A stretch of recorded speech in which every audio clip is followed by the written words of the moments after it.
क्या high court और supreme court के रिटायरमेंट की उम्र बढ़नी चाहिए? किसने ये कहा? सरकार की तरफ से क्या जवाब दिया गया? क्या वाकई जो पेंडिंग केस हैं उनकी वजह जो जजों के खाली पद हैं वो हैं? क्या पूरे पद जितने पद हैं वो कभी भी पूरे भरे जा सकते हैं या स्थिति कमोबेश ऐसी ही चलेगी जब तक कोई बड़ा बदलाव नहीं होता? सरकार का इन सब पर क्या रुख है, ये सब कुछ आपको आज के इस वीडियो में बताऊंगी। नमस्कार, बहुत बहुत स्वागत है आपका। आपके साथ मैं हूं अर्चना सिंह। सबसे पहले आपसे गुजारिश है कि अगर आपने मेरा चैनल सब्सक्राइब नहीं किया है तो इसे सब्सक्राइब कर लीजिए, क्योंकि बात जितने ज़्यादा लोगों तक पहुंचेगी उतना बेहतर होगा, उतना लोगों को समझ में आएगा कि क्या एक्शन लिया गया और क्या सही है क्या गलत है, वो अपनी राय बना पाएंगे। तो अब इस वीडियो में बात करते हैं कि क्या कुछ अभी तक हुआ है इस मामले को लेकर। सुप्रीम कोर्ट और हाई कोर्ट के जजों की रिटायरमेंट की उम्र। सुप्रीम कोर्ट के जज 65 साल रिटायरमेंट की उम्र है, उसे बढ़ाकर 67 साल किया जाए। हाई कोर्ट के जजों की रिटायरमेंट की उम्र 62 साल है, इसे बढ़ाकर 65 साल किया जाए। ये एक प्रस्ताव बार काउंसिल ऑफ इंडिया की तरफ से आया। बार काउंसिल ऑफ इंडिया ने जो स्टेट बार काउंसिल हैं उनके साथ मिलकर एक बैठक की और सर्वसम्मति से एक प्रस्ताव पारित किया गया। इस प्रस्ताव में कहा गया कि सरकार संविधान में संशोधन करके हाई कोर्ट और सुप्रीम कोर्ट के जजों की जो रिटायरमेंट एज है वो बढ़ाए, और इस प्रस्ताव की कॉपी प्रधानमंत्री और कानून मंत्री को भेजी गई ताकि सरकार तुरंत इस पर कार्यवाही कर पाए, तुरंत इस पर प्रभावी रूप से काम शुरू कर पाए। अब ये बार काउंसिल ऑफ इंडिया क्या है, क्या इसको अधिकार है सरकार को इस तरह का प्रस्ताव भेजने का? तो बार काउंसिल ऑफ इंडिया एक स्टैट्यूटरी बॉडी है, एक वैधानिक निकाय है जो मेजरली जो काम करता है वो जो लीगल स्टूडेंट्स होते हैं, जो कानून की पढ़ाई कर रहे होते हैं, जो विश्वविद्यालय हैं, उनको रेगुलेट करना, उनको किस तरह की शिक्षा मिले, वो कॉन्फ्रेंसेस आयोजित करना, इस तरह के तमाम काम हैं। साथ ही साथ जो लीगल प्रैक्टिशनर हैं उनके लिए प्रोफेशनल एटिकेट्स और प्रोफेशनल स्टैंडर्ड क्या हैं ये तय किए जाना, उनके जो विशेषाधिकार हैं उनके हितों की रक्षा करना, कानून में कमी लगे तो उसमें बदलाव की भी बात करना, लीगल एजुकेशन में इनका सबसे ज़्यादा रोल है, और साथ ही साथ गरीबों को लीगल एड मिल पाए फ्री, कानूनी जो मदद है वो मिल पाए फ्री में, ये लोगों तक पहुंच पाए, पहुंच हो कानून की, ये बहुत ज़रूरी है। हर व्यक्ति को कानून सुलभ हो ये सुनिश्चित करना भी इसकी जिम्मेदारी में आता है। पता नहीं कितना इसका पालन किया जाता है। खैर, अब इसी संस्था ने एक प्रस्ताव पारित किया था जिसे भेजा गया सरकार के पास। उसके बाद सरकार ने क्या जवाब दिया? कानून मंत्री ने साफ साफ कह दिया कि अभी सरकार के पास ऐसा कोई प्रारूप नहीं है, और ये बात कही गई थी मॉनसून सत्र के दौरान ही, और उसके बाद ये प्रस्ताव बार काउंसिल ऑफ इंडिया की तरफ से पारित किया गया। इस बात को मॉनसून सत्र में कानून मंत्री के कहने के बाद, जिसमें उन्होंने साफ कहा था कि सुप्रीम कोर्ट और हाई कोर्ट के जजों की जो रिटायरमेंट उम्र है वो उपयुक्त है। हाई कोर्ट के जजों की उम्र 62 साल और सुप्रीम कोर्ट के जजों की उम्र 65 साल, ये उपयुक्त है, और अभी इसको बढ़ाने का सरकार का कोई विचार नहीं है। तो जो ये बातें चल रही थी, जो डिस्कशन चल रहा था कि सरकार उम्र बढ़ा सकती, उस पर एक तरह से रोक लगा दी गई, और उसके बाद ही बार काउंसिल ऑफ इंडिया ने प्रस्ताव पारित करके सरकार को भेजा। लेकिन इसके बाद भी सरकार के रुख में बदलाव नहीं हुआ है। कानून मंत्री की तरफ से साफ कर दिया गया कि सरकार का कोई विचार नहीं है अभी कि वो सुप्रीम कोर्ट और हाई कोर्ट के जजों की रिटायरमेंट की उम्र बढ़ाएगी। उन्होंने कहा इसकी कोई जरूरत नहीं है, उम्र उपयुक्त है।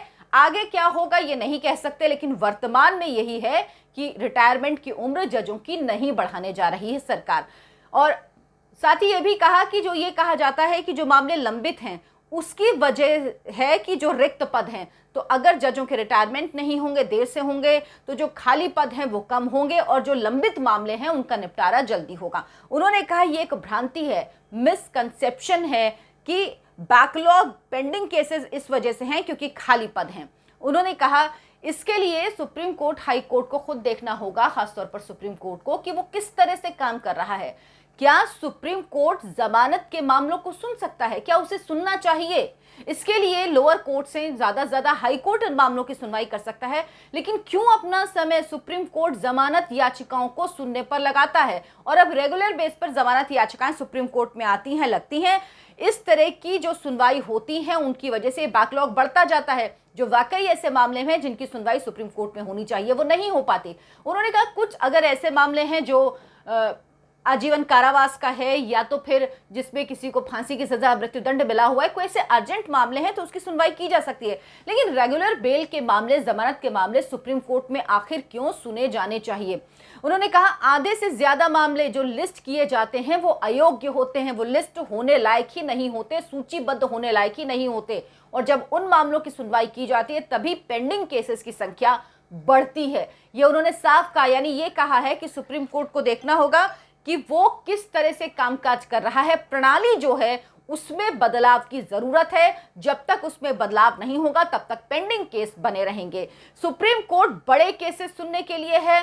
सुप्रीम कोर्ट अपने आप को छोटे छोटे केसेस में अयोग्य, बहुत सारी ऐसी याचिकाएं आती हैं जो अयोग्य होती है, लेकिन सुप्रीम कोर्ट उनमें सुनवाई करता है। इस वजह से समय खराब होता है और पेंडिंग केसेस की संख्या बढ़ती जाती है।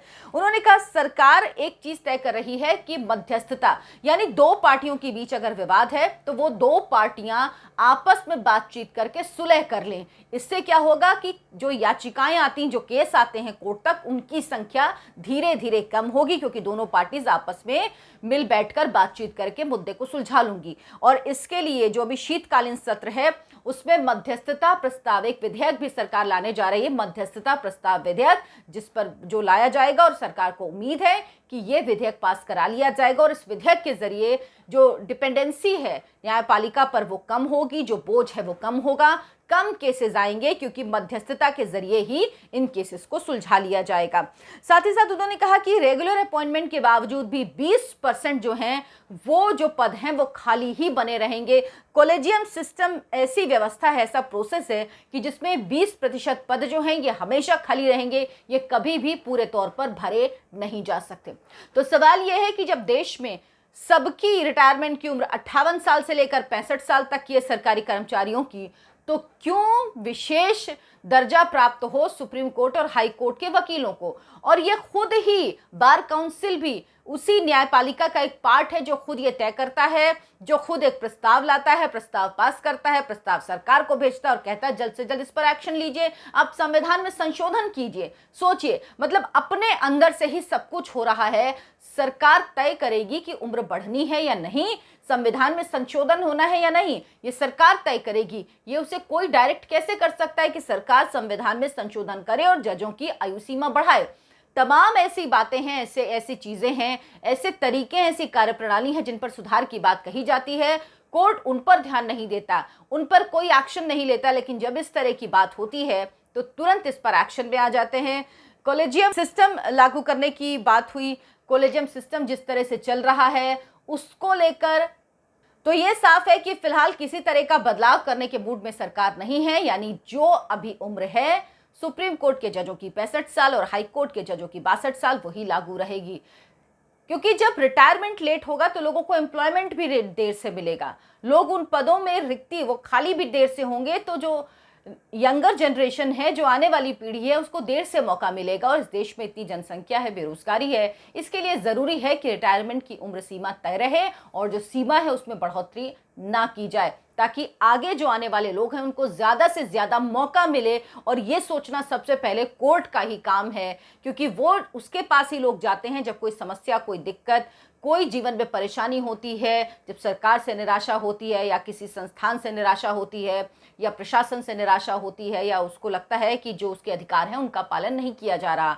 तो क्या सुप्रीम कोर्ट के लिए जो मांग की गई, जो जजेस के लिए मांग की गई हाई कोर्ट और सुप्रीम कोर्ट के, क्या वो सही है? ये मांग बिल्कुल भी ठीक अपने आप में नहीं लगती और ये भी साफ है कि सरकार ये मांग मानने नहीं जा रही।